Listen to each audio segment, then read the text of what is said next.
السلام علیکم بھائی، ایک چیز سمجھنی تھی کہ جیسے جی مطلب دو سوال باتیں کریں. ہیں. ایک تو حضور صلی اللہ علیہ وسلم کی 11 کیسے شادیاں ہوئی تھی، اور دوسری حضرت فاطمہ کی جب حضرت علی سے شادی ہوئی تو ایک کی اجازت کیوں دی؟ مطلب 4 کی اجازت ہے تو باقی کیوں نہیں دی؟ جی مطلب مفتی صاحب اگر اسپیشلی ہیں تو حضرت فاطمہ کے لیے کیوں جی روکا؟ وہ جواب دے دیں گے مفتی صاحب. جی جی ہاں، دیکھیں، سب سے پہلی بات تو یہ ہے کہ رسول اکرم صلی اللہ علیہ وسلم نے یا اسلام میں ایسی کوئی شرط نہیں ہے کہ جو پروٹوکول ایک نبی کو دیا جائے گا وہی امتی کو دیا جائے گا. ایسی کوئی شرط ہوتی تو آپ یہ اعتراض کرتے کہ بھائی رسول اکرم صلی اللہ علیہ وسلم کو جو ہے وہ زیادہ شادیوں کی اجازت ہے، لیکن آپ صلی اللہ علیہ وسلم نے حضرت علی کو روک دیا. حالانکہ حضرت علی نے بھی بعد میں کئی شادیاں کی ہیں، ٹھیک ہے، حضرت فاطمہ رضی اللہ عنہا کے انتقال کے بعد. اصل سوال جو ہے وہ یہ ہونا چاہیے کہ رسول اکرم صلی اللہ علیہ وسلم کو 11 کی اجازت اور عام مسلمان کو 4 کی اجازت، اور عام مسلمان میں حضرت علی بھی شامل ہے، ان کو بھی 4 کی اجازت تھی. یعنی ایسا نہیں کہ آپ صلی اللہ علیہ وسلم نے اس ایک سے زائد شادی کو حرام قرار دے دیا تھا حضرت علی کے لیے. تو اب یہ اعتراض ہونا چاہیے. اگر یہ اعتراض آپ کے ذہن میں یہی ہے یا کچھ اور ہے کہ عام مسلمان کو 4 کی اور رسول اکرم صلی اللہ علیہ وسلم کو 11 کی، یہ اجازت ہے، یہ اعتراض ہے آپ کا؟ مطلب یہ ہے، مطلب جب حضور صلی اللہ علیہ وسلم کی بیٹی کی شادی ہوئی تو ان کے وقت میں انہوں نے منع کر دیا، مطلب ایسا لگتا ہے. نہیں، تو یہ دوسرا اعتراض ہے. ابھی آپ نے کہا کہ آپ صلی اللہ علیہ وسلم نے 11 کی اور عام مسلمان کو 4 کی اجازت. اب یہ اعتراض نہیں ہے. نہیں، یہی ہے کہ خود حضور صلی اللہ علیہ وسلم کی 11 تھی جیسے شادیاں، اور جب ان کی بیٹی کی شادی ہوئی حضرت علی سے تو حضرت علی کو نہیں کرنے دی، مطلب یہ ہے اس ہاں، وقت. تو اس کا جو جواب ہے وہ یہ ہے کہ حضرت علی رضی اللہ عنہ کے اوپر انہوں نے تعدد ازواج کو حرام قرار نہیں دیا تھا، لیکن رسول اکرم صلی اللہ علیہ وسلم نے جب حضرت علی کے نکاح میں اپنی بیٹی کو دیا تو یہ توقع کر کے دیا تھا کہ حضرت علی رضی اللہ عنہ کبھی کسی ایسی عورت کو نکاح میں نہیں لے کر آئیں گے کہ جس سے حضرت فاطمہ رضی اللہ عنہا کا اسٹیٹس کم ہوتا ہو. اب حضرت علی رضی اللہ عنہ لے کر آ رہے ہیں ابو جہل کی بیٹی کو نکاح میں، ٹھیک ہے. تو رسول اکرم صلی اللہ علیہ وسلم نے کیا فرمایا؟ یہ نہیں کہا کہ اے علی تم شادی نہیں کر سکتے، یہ کہا کہ ایک شخص کے نکاح میں اللہ کے نبی کی بیٹی اور اللہ کے دشمن کی بیٹی جمع نہیں ہوں گی. چونکہ اب جیسے ہی حضرت علی رضی اللہ عنہ نکاح کریں گے کسی ایسی عورت سے، بلکہ کسی بھی عورت سے، تو اللہ کے نبی کی بیٹی کا جو اسٹیٹس ہے وہ ایکول ہو جائے گا یا کم ہو جائے گا. جبکہ رسول اکرم صلی اللہ علیہ وسلم سے جو عورت بھی نکاح کرے گی اس کا اسٹیٹس کبھی کم نہیں ہوگا، اس کا اسٹیٹس بڑھنا ہی بڑھنا ہے. تو دونوں کے اندر ایکوالٹی کا کوئی مطلب نہیں ہے.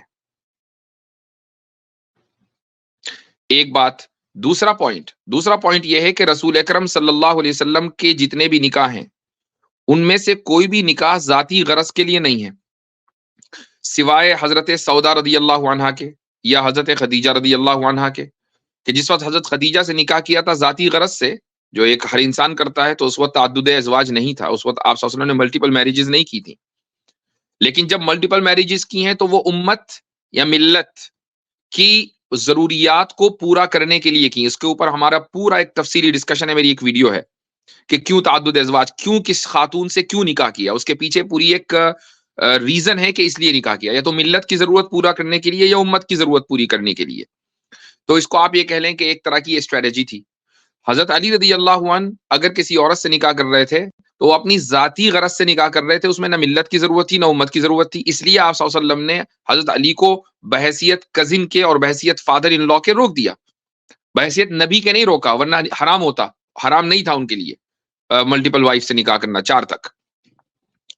جی ٹھیک ہے سمجھ مولانا گئے. صاحب، آپ مل کے جو بس ایک چیز اور تھی، یہ جو مجھے جی یہ جو تھی نا بات، ایک میں سن رہا تھا کسی کا پوڈ کاسٹ، اس کی وجہ سے آئی تھی. تو سامنے والے نے بھی نا اسی طریقے سے بولا تھا، تو انہوں نے بولا تھا مطلب جیسے ابو جہل جو بھی ہیں، تو ابو حضور کی جہل طرف بھی ایسی کسی ابو جہل جی، تو حضور کی طرف بھی ایسی کسی کی بیٹیاں کوئی گئی تھی تو حضور نے کری تھی شادی. ہاں، تو ابھی یہ آپ تھی. دیکھیں نا کہ حضور، میں نے جیسے کہا کہ بھائی ام حبیبہ ہیں، وہ کس کی بیٹی ہیں؟ ابو سفیان کی. کہ جس وقت ام حبیبہ سے نکاح کیا تو ابو سفیان تو ایمان نہیں لائے ہوئے تھے، وہ تو قریش کے سردار تھے. جو ابو جہل کا اسٹیٹس تھا وہ ابو سفیان کا اسٹیٹس تھا. لیکن یہ بتائیں کہ کیا ام حبیبہ جو کہ ابو سفیان کی بیٹی ہیں، ان کا جب رسول اکرم صلی اللہ علیہ وسلم سے نکاح ہوا تو ان کا اسٹیٹس بڑھا یا گھٹا؟ بڑا. بڑھا. اور جب ابو جہل کی بیٹی کا نکاح حضرت علی سے ہوتا تو حضرت فاطمہ کے برابر اسٹیٹس آنے کی وجہ سے حضرت فاطمہ کا اسٹیٹس گھٹتا یا نہیں گھٹتا؟ سمجھ نہیں آئی یہ بات. بھائی حضرت فاطمہ اور حضرت علی کی شادی میں ہے، نکاح میں ہے. اب اسی نکاح جی میں ایک دوسری عورت آ جائے تو دونوں کا اسٹیٹس برابر ہو گیا نا؟ جی ہونا چاہیے. دونوں کا اسٹیٹس برابر ہی ہوگا، ظاہر ہے، چونکہ دونوں کے درمیان عادل کرنا ہے. یہ نہیں ہوگا کہ ایک بیوی کا اسٹیٹس بڑھا ہوا ہے ایک کا کم. اب جو دوسری بیوی ہے وہ اللہ کے دشمن کی بیٹی ہے، اگرچہ مسلمان ہو گئی ہو، ٹھیک ہے، تو لیکن وہ اللہ کے نبی کی بیٹی کے برابر تو نہیں ہو سکتی کبھی بھی. نہیں. یہاں اگر حضرت علی اس سے نکاح کر لیں گے تو اللہ کی نبی کی بیٹی کے برابر آ جائے گی. اگر مان لیں آپ اپنے گھر میں یونیک ہوں، آپ کے یعنی آپ کی اسکلز جو ہیں، آپ اپنی اخلاق کے اعتبار سے، عادات کے اعتبار سے، اور پھر آپ کا چھوٹا بھائی ہے وہ بھی بالکل ایگزیکٹلی وہی، اس کے اندر بھی اسکلز ہوں، عادات ہوں، اخلاق ہوں، اور وہ یہ کہنے لگے آپ کا چھوٹا بھائی کہ میں اپنے بڑے بھائی کے عمر میں برابر ہوں، یہ آپ کی توہین ہے کہ چھوٹا بھائی میرا مقابلہ کر رہا ہے عمر میں اور ہر چیز میں. تو حالانکہ وہ آپ کو گھٹا نہیں رہا، وہ اپنے آپ کو آپ کے برابر لے کر آ رہا ہے. تو اگر کوئی بھی عورت حضرت علی کے نکاح میں آئے گی تو اللہ کی بیٹی کے اسٹیٹس کے اللہ کے نبی کی بیٹی کے اسٹیٹس کے برابر آ جائے گی، اور یہ ان کے اسٹیٹس کو کم کرنا ہے.